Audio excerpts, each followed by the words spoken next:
رب زدنا علما رب يسر ولا تعسر وتمم بالخير وبك نستعين برسول الله صلى الله تعالى عليه وسلم.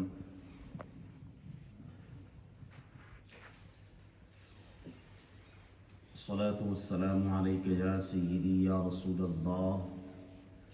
وعلى آلك وأصحابك يا سيدي يا حبيب الله.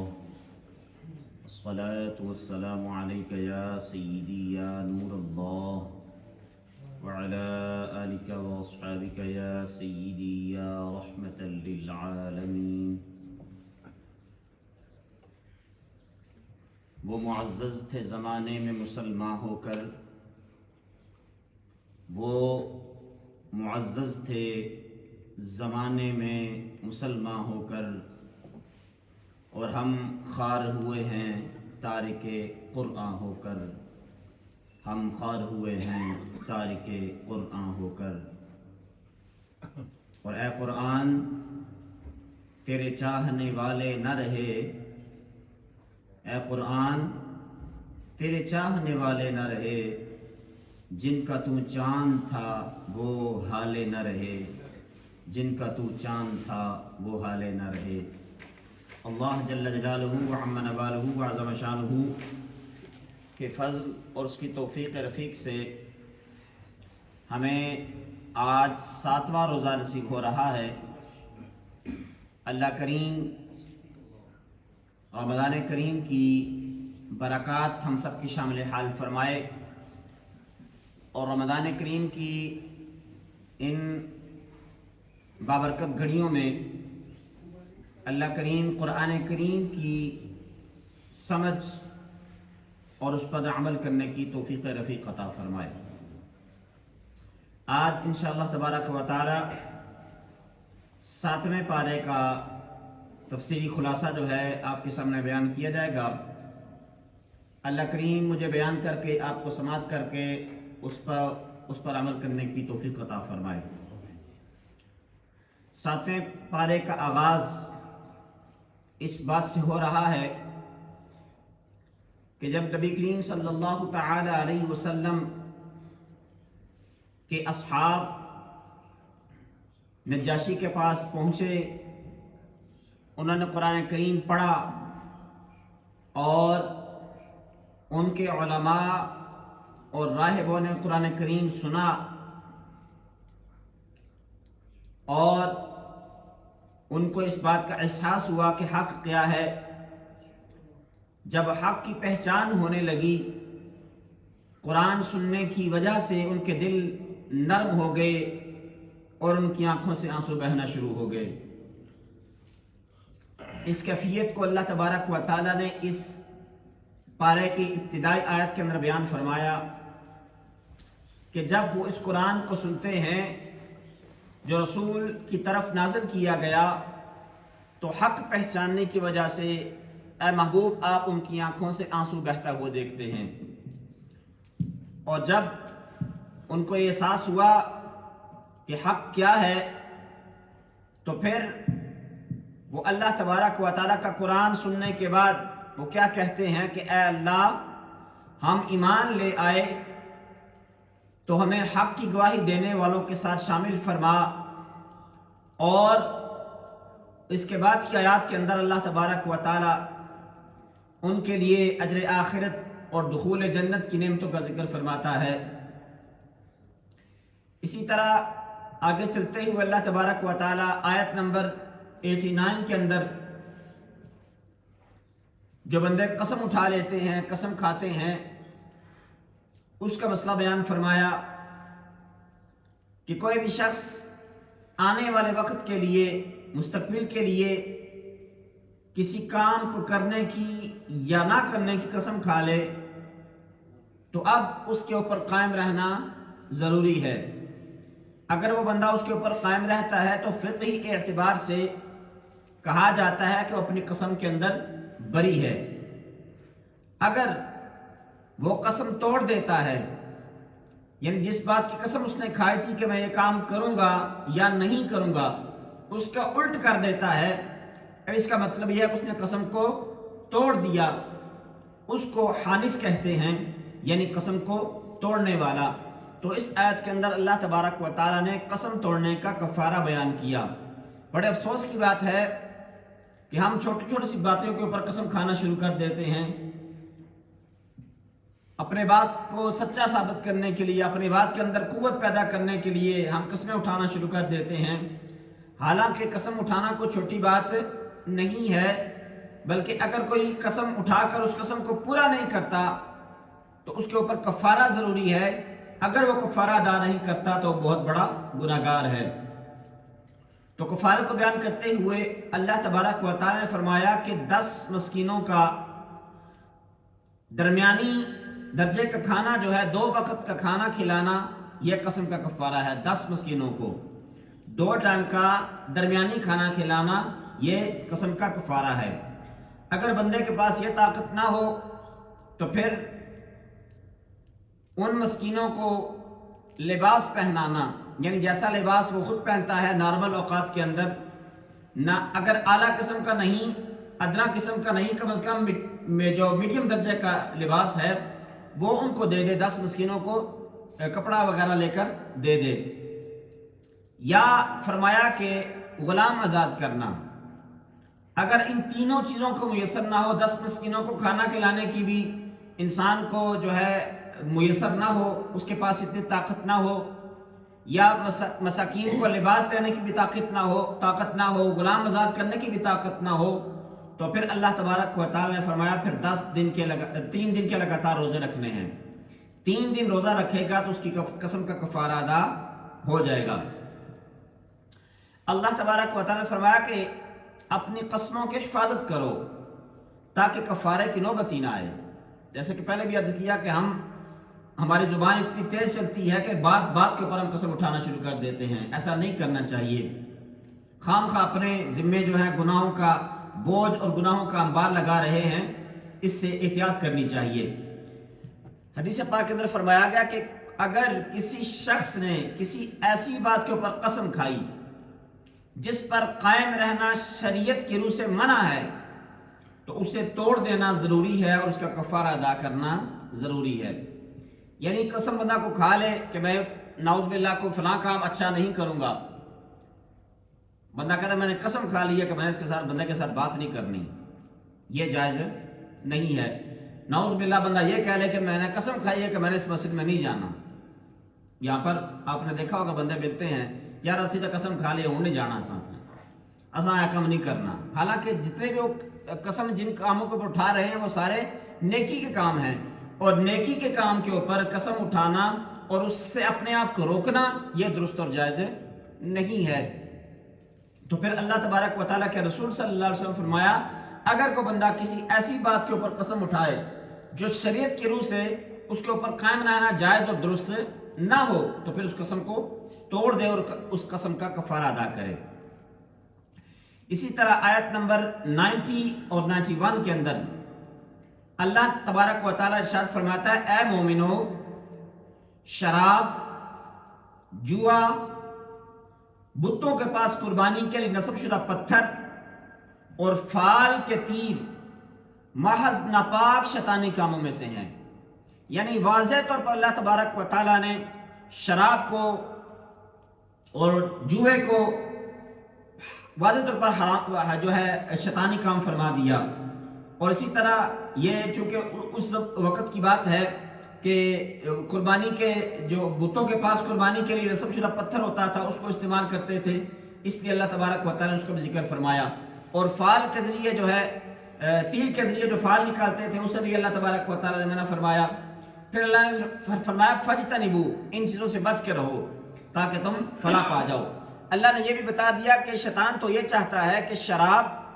اور جوئے کے ذریعے تمہارے درمیان بغض اور عداوت پیدا کرے، یعنی جو بندہ شراب پیتا ہے، شراب کا عادی بن جاتا ہے یا جوئے کا عادی بن جاتا ہے، اس کو پھر رشتوں کا احساس نہیں رہتا، اس کو پھر رشتوں کے نبھانے کا جذبہ اس کے اندر ختم ہو جاتا ہے۔ اس لیے اللہ تبارک و تعالیٰ نے فرمایا کہ شیطانی کام ہے، شیطان تم سے کام کروا کر تمہاری آپس کے اندر دشمنیوں کو بڑھانا چاہتا ہے اور تمہارے اندر نفرت پیدا کرنا چاہتا ہے اور تمہیں اللہ تبارک و تعالیٰ کے ذکر سے دور کرنا چاہتا ہے۔ تو اللہ تبارک و تعالیٰ نے فرمایا کیا تم باز آنے والے ہو؟ کیا تم باز آنے والے ہو؟ اب معنی یہ بھی ہو سکتا ہے کہ کیا تم شراب سے باز آؤ گے یا اللہ کے ذکر سے باز آؤ گے یا آپس میں محبت چھوڑ دو گے، نفرت کو جو ہے پھیلانا شروع کر دو گے یا ان چیزوں سے رک جاؤ گے؟ یعنی جو چیزیں تمہیں اللہ کے حکم سے روک رہی ہیں، اللہ کے نزدیک اللہ کی بارگاہ میں جانے سے روک رہی ہیں، مطلب تو یہ بنتا ہے کہ ان چیزوں سے رکا جائے، لیکن ہم کیا کرتے ہیں اور معاشرے کے اندر ہوتا کیا ہے کہ بندہ برائی کی طرف بڑھتا چلا جاتا ہے اور اللہ تبارک و تعالیٰ کی بارگاہ سے بندہ دور سے دور ہوتا چلا جاتا ہے۔ اللہ کریم ہمیں اپنا قرب نصیب فرمائے اور ہر اس کام سے بچائے جو اللہ تبارک و تعالیٰ کی ناراضگی کا اور اللہ تبارک و تعالیٰ کی رحمت سے جو ہے محرومی کا سبب بنتا ہے۔ اور پھر اللہ تبارک و تعالیٰ نے ان 2 آیات کے اندر شراب کی محرمات قطعیہ کے ساتھ ذکر کر کے، یعنی دونوں چیزوں کو اکٹھا ذکر کر کے، اس کے بعد جو آخری آیات ہیں ان کے اندر اللہ تبارک و تعالیٰ نے ان کی حرمت کی تاکید فرمائی ہے۔ اب شراب کے حرام قطعی ہونے میں کسی قسم کا شک و شبہ باقی نہیں ہے۔ بندہ یہ دلیل دینا شروع کر دے کہ یار میں تو اس بیماری کی وجہ سے پیتا ہوں، مجھے تو یہ مسئلہ ہے اس لیے یہ پیتا ہوں، نہیں، شراب قطعی طور پر حرام ہے صرف اس صورت میں جب انسان کے اوپر کوئی ایسا وقت آ جائے کہ اس کو کھانے پینے رہنے سہنے کے لیے کوئی بھی چیز نہ مل رہی ہو اور اس کی موت سر پر آ چکی ہو اور اس کے اوپر جو ہے اس وقت اجازت دے دی گئی ہے۔ اگر اس صورت میں اگر اتنا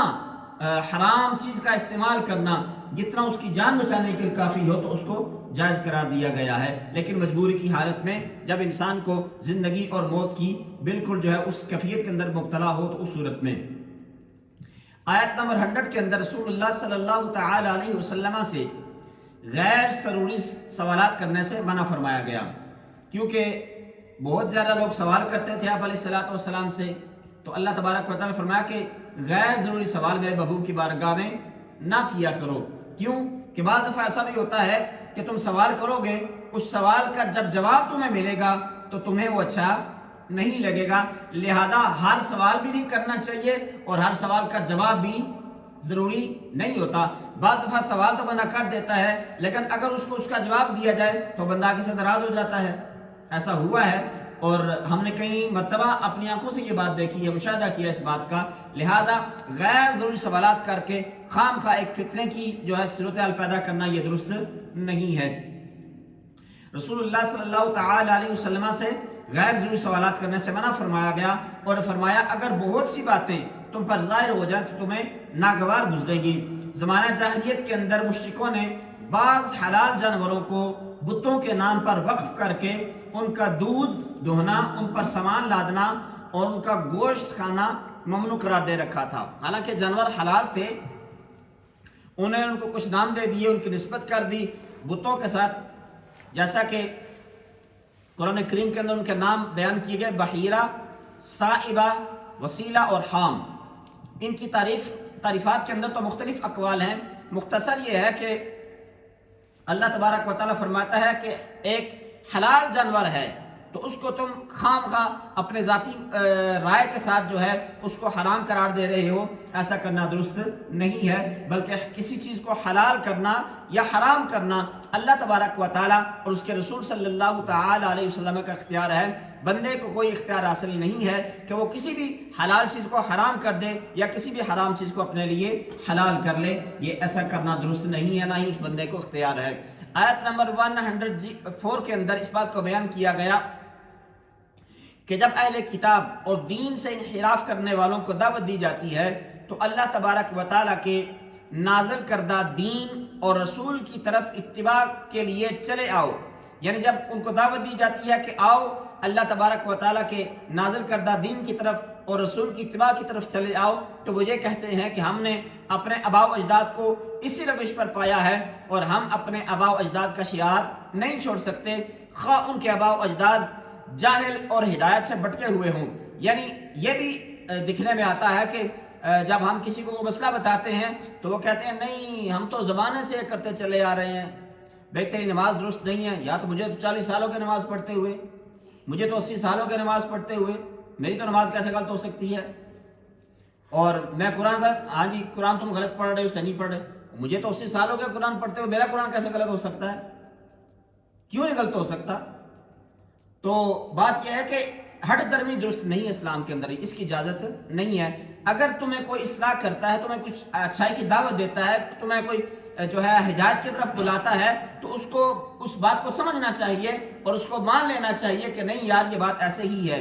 اور ہم اس بات کی بےزتی سمجھتے ہیں کہ یار ہمیں کو بندہ بتائے کہ قرآن تمہارا درست نہیں ہے، تمہاری نماز درست نہیں ہے، تمہارا وضو درست نہیں ہے، یہ مسئلہ ایسے نہیں بلکہ مسئلہ ایسے ہے، تو ہم کہہ دیتے ہیں نہیں یار تسی اپنا نواں مسئلہ کر لیا۔ ہم کہتے ہیں کہ مولویوں نے اپنا مسئلہ نکال لیا، مولویوں نے اپنا مسئلہ نہیں، کہ مسئلے وہی ہیں جو 1400 سال سے چلے آ رہے ہیں۔ مسئلہ یہ ہے کہ آپ لوگوں کو ان مسئلوں کا پتہ نہیں ہوتا، تو آپ جو ہے دین کے اوپر اس کے بارے میں باتیں کرنا شروع کر دیتے ہیں۔ اس لیے ایسی صورتحال کے اندر اپنی زبان کو سنبھال کے رکھنا چاہیے۔ ہاں اگر آپ کو تسلی ہو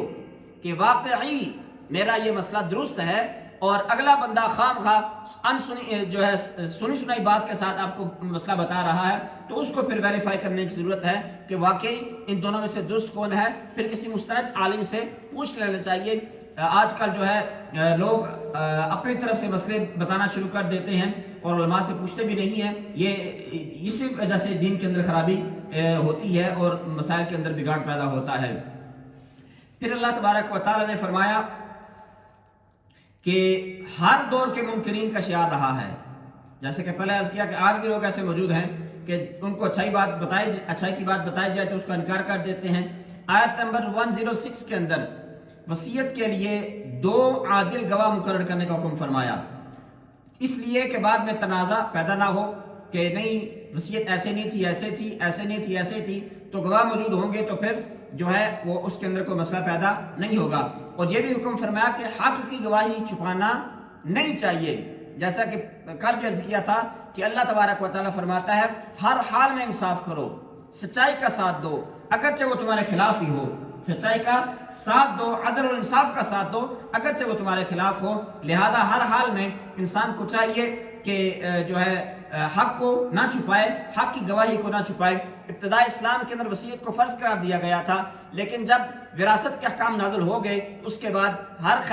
خیر کے کاموں کے لیے اللہ تبارک و تعالیٰ کے رسول صلی اللہ تعالیٰ علیہ وسلم نے اس کے جواز اور استحباب جو ہے اسٹل باقی رکھا ہے۔ یعنی آج جو ہے وصیت لکھنا یا وصیت لکھوانا یہ فرض اور واجب نہیں ہے، بلکہ اس کو جائز اور مستحب قرار دیا گیا ہے کہ اگر انسان اپنی وصیت مرنے سے پہلے لکھ دے تو آسانی ہو جائے گی اس کے لیے اور مستحب ہے۔ اگر کوئی بندہ نہیں لکھتا تو پھر جو شریعت نے وراثت کے احکامات بیان کی ہے اس کے مطابق اس کی وراثت کا فیصلہ ہوگا۔ آیت نمبر 110 سے لے کر 111 تک اللہ تبارک و تعالیٰ نے حضرت عیسیٰ علیہ السلام پر اپنی نعمتیں بیان فرمائی کہ ان کو اللہ تبارک و تعالیٰ نے کیا کیا معجزات عطا فرمایا، کیا کیا شانیں عطا فرمائی۔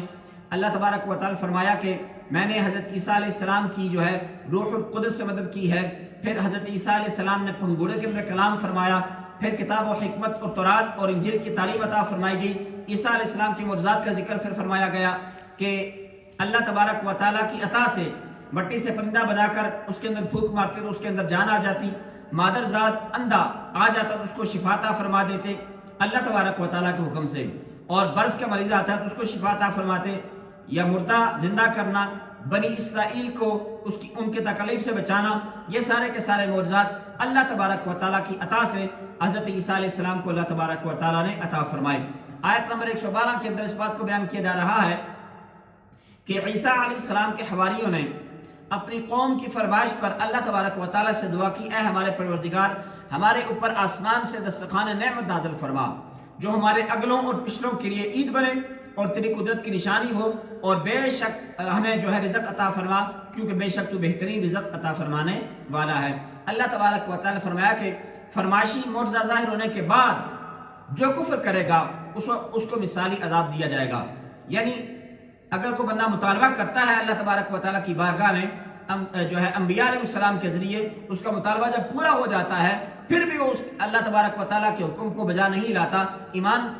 قبول نہیں کرتا، تو پھر اللہ تبارک و تعالیٰ نے فرمایا کہ اس کے اوپر عذاب آئے گا اور ایک مثالی عذاب اس کو دیا جائے گا۔ اس کے بعد کی آیات کے اندر نصارہ پر حجت قائم کرنے کے لیے فرمایا کہ اے عیسیٰ، کیا آپ نے لوگوں کو یہ کہا تھا؟ عیسیٰ علیہ السلام کو اللہ نے فرمایا کہ کیا آپ نے لوگوں کو کہا تھا کہ آپ یہ لوگ جو ہیں مجھے اور میری ماں کو اللہ کے سوا دو خدا بنا لو، یعنی اللہ کے سوا دو خدا بنا لو، مجھے خدا بنا لو یا میری ماں کو خدا بنا لو، میں نے تمہیں کہا تھا؟ یعنی اللہ تبارک و تعالیٰ فرما رہا ہے کہ کیا عیسیٰ علیہ السلام کیا تم نے یہ کہا تھا ان کو؟ تو عیسیٰ علیہ السلام عرض کرتے ہیں یا الہ العالمین کہ میں نے تو ان کو وہی کہا جو تو نے مجھے حکم عطا فرمایا، یعنی اتمام حجت کے لیے اللہ تبارک و تعالیٰ نے اس کو بیان فرمایا۔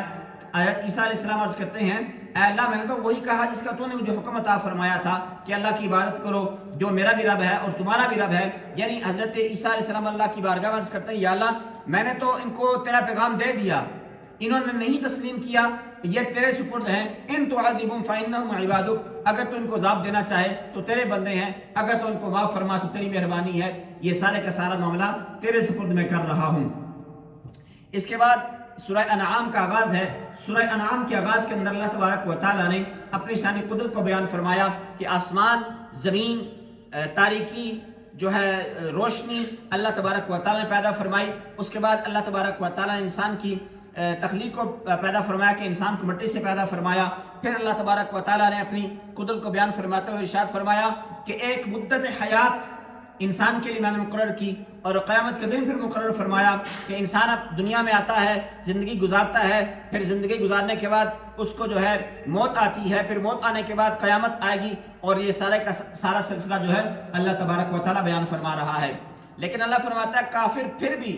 اپنے رب کے ساتھ شریک ٹھہراتے ہیں، یعنی زمین و آسمان کا مالک اللہ ہے،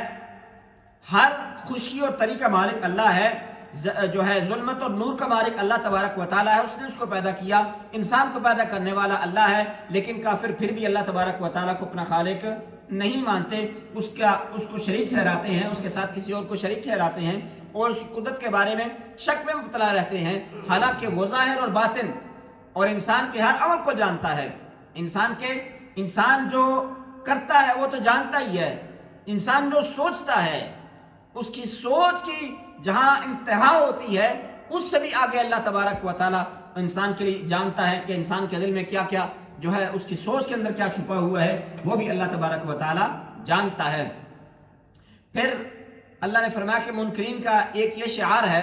کہ اللہ تبارک و تعالیٰ کی قدرت کی نشانیاں آنے کے باوجود ان میں غور نہیں کرتے۔ اللہ فرماتا ہے کہ تم سے پہلے کتنی قومیں آئیں اور کتنی قوموں کو ہم نے زمین کے اندر اقتدار عطا فرمایا، ان پر موسلادھار بارشیں نازل فرمائیں، ان کے لیے باغات کے نیچے نہریں جاری فرمائیں، پھر ان کے گناہوں کی پیدائش میں انہیں ہلاک کر دیا۔ یعنی اللہ تبارک و تعالیٰ فرمایا کہ تم کوئی نئے نہیں ہو، اور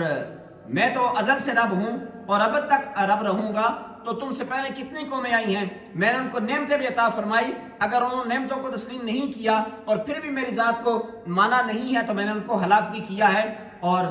لہذا تم اس پچھلی قوموں کی حالات کو دیکھ کر اپنے آپ کو سنوار لو اور میرے حکم کو مان لو، ورنہ تم بھی ہلاک اور برباد ہو جاؤ گے۔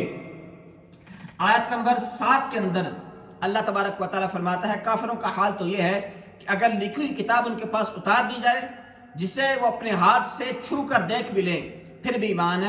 نہیں لائیں گے۔ اللہ کو پتہ ہے کس نے ایمان لانا ہے کس نے ایمان نہیں لانا۔ اللہ فرماتا ہے کافروں کا حال تو یہ ہے کہ جنہوں نے نہیں لانا انہوں نے کسی صورت میں ایمان نہیں لانا، اگرچہ وہ دعوے کریں کہ نہیں ہمیں یہ دکھا دیں تو ہم ایمان لے آئیں گے، ہمارے ساتھ یہ معاملہ کر دیں تو ہم ایمان لے آئیں گے۔ اللہ نے فرمایا یہ پھر بھی ایمان نہیں لائیں گے، بلکہ اگر ان کے پاس اللہ تبارک و تعالیٰ کی طرف سے کتاب نازل ہو اور پھر اپنے ہاتھوں سے چھو کر بھی دیکھ لیں پھر بھی ایمان نہیں لائیں گے، بلکہ اس کو کیا کہیں گے کہ یہ جادو ہے، ہم اس کو تسلیم نہیں کرتے۔ آج کل بھی ایسا ہی ہے کہ بعض بندے ہٹ درم ہوتے ہیں اور حق سے اتنی دشمنی ان کو ہوتی ہے کہ جو ہے روز روشن کی طرح حق ان کے سامنے نظر آ رہا ہوتا ہے، پھر بھی اپنی ضد کی بنا پر